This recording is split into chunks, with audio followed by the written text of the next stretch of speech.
Hello everyone. तो हमारा topic चल रहा था माइक्रोवेव असिस्टेड रिएक्शंस, जिसमें हमने आगे का इंट्रोडक्शन और प्रिंसिपल देख लिया था। अब हम इसके आगे देखते हैं कि हमारे आगे जो जो टॉपिक्स बचे थे उनको कवर करना है। तो इसमें है आपका जो हमारा रह गया था वो है super heating effect of microwave. तो super heating effect of microwave इसमें देख लेते हैं। Superheating is the phenomenon in which a liquid is heated to a temperature higher than its boiling point without boiling. फिर है the higher than the normal boiling temperature may be maintained for many hours, and as such as equilibrium is established between microwave energy input and a range of heat loss mechanism. फिर है this temperature is referred to as the nucleation limited boiling point. Next, a removal of microwave power leads to a rapid drop in the observed temperature down to close to the conventional boiling point. Superheating is achieved by heating a homogeneous substance in a clean container free of nucleation sites while taking care not to disturb the liquid. अच्छा, ये जो आपका topic है ना, ये theory के according मैंने करवा दिया है। अगर आपसे ये क्वेश्चन पूछता है पेपर में तो आप इसको लिख के आ सकते हो। वैसे ये क्वेश्चन नहीं पूछेगा, क्योंकि मेनली जो होता है वो प्रिंसिपल मैकेनिज्म और इंट्रोडक्शन ही पूछता है, जो हम कर चुके हैं। लेकिन अगर आप चाहो तो ये भी ज़रूरी कर लेना, ठीक है। फिर nucleation sites are cavities, pits and scratches on the surface of the vessel in the contact with the liquid in which bubble can form. In conventional heating, thermal energy is supplied to the vessel walls themselves by a heating mantle. The walls of the vessel in turn heat the liquid in the vessel. फिर है conventional boiling occurs from the surface of the containment vessel at suitable nucleation sites. In microwave heating, the outer walls of the flask are continuously cooled by convective air flow. उसके बाद है the layer of solvent immediately adjacent to the walls then may be somewhat below the temperature of the bulk liquid. तो ये जो है सारा theory portion है, इसलिए आप इनको पढ़ लीजिएगा एक बार। ये मैंने थ्योरी के बेस आपको करवा दिया है, अगर आता है तो आप इसको लिख के आ सकते हो थोड़ा बहुत, ठीक है। ऐसे ही ये देख लेते हैं। ये आपके टॉपिक्स हैं, सिलेबस में हैं, इसलिए हम करवा रहे हैं इसको। Solvent effects of microwave. The more polar the solvent, the more readily microwave radiation is observed and higher the temperature obtained. तो जितना ज़्यादा सॉल्वेंट जो है वो पोलर होगा, माइक्रोवेव का जो टेम्परेचर है उतना ज़्यादा ही ऑब्टेन होगा. फिर है the phenomenon is true in case of water and 1,4-dioxane since there is huge difference of E.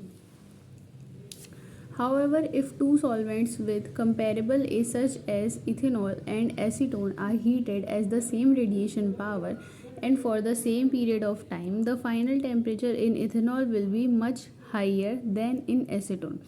This is the solvent effect. The ability of solvent to generate heat from microwave irradiation depends on its ability to absorb microwave energy and to convert absorbed energy into heat. These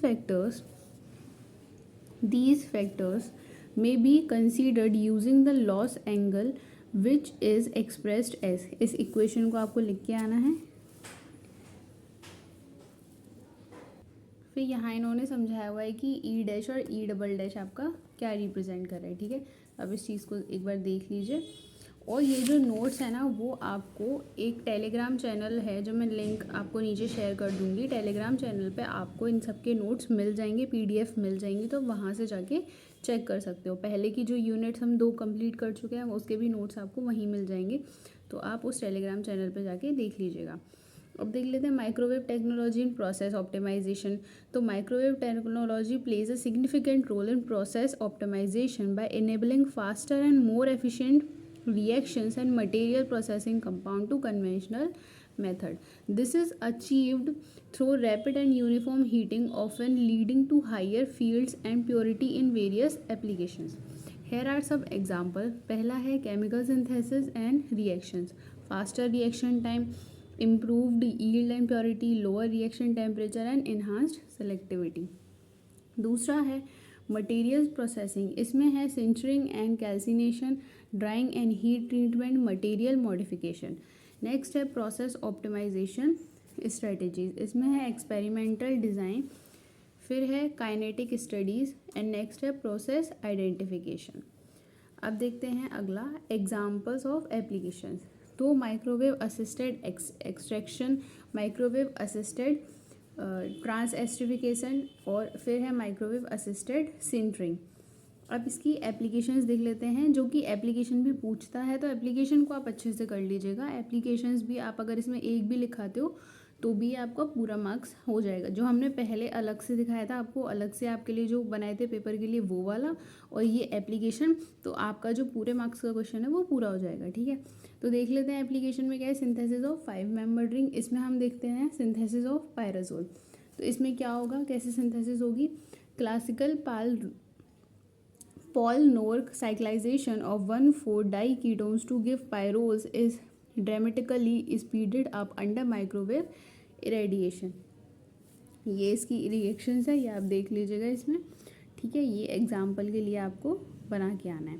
फिर दूसरा है आपका synthesis of imidazole, तो आप इसको देख लीजिए एक बार। ये आपका एग्जाम्पल है सिंथेसिस ऑफ इमिडाजोल का कि इमिडाजोल कैसे बनेगा।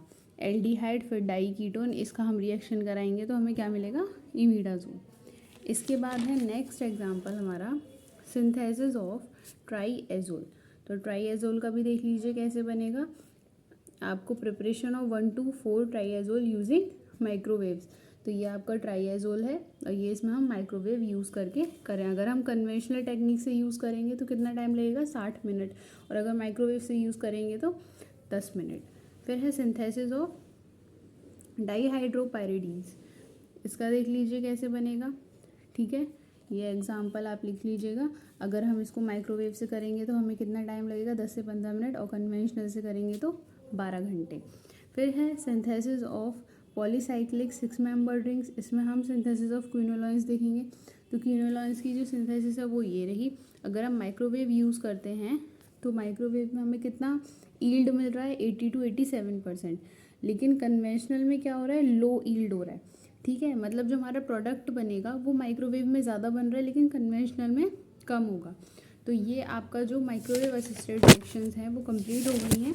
इनको आप देख लीजिएगा, नोट्स आपको टेलीग्राम चैनल पे मिल जाएंगे, जिसकी लिंक आपको डिस्क्रिप्शन बॉक्स में मिल जाएगी। ठीक है, तो आप इस टॉपिक को करें, और इससे पहले हम ग्रीन केमिस्ट्री जो टॉपिक है वो भी अपलोड कर चुके हैं, उसको भी देख सकते हैं। और 2 यूनिट जो हैं आपकी एडवांस स्पेक्ट्रल एनालिसिस की, वो भी कंप्लीट हो चुकी हैं, उनकी वीडियोस भी देख सकते हैं, चैनल पे हैं, और नोट्स भी आपको टेलीग्राम चैनल पर मिल जाएंगे, आप वहाँ पे जाके चेक कर सकते हो। अगर वीडियो अच्छा लगा हो तो लाइक करें, अपने दोस्तों के संग शेयर करें। Thank you.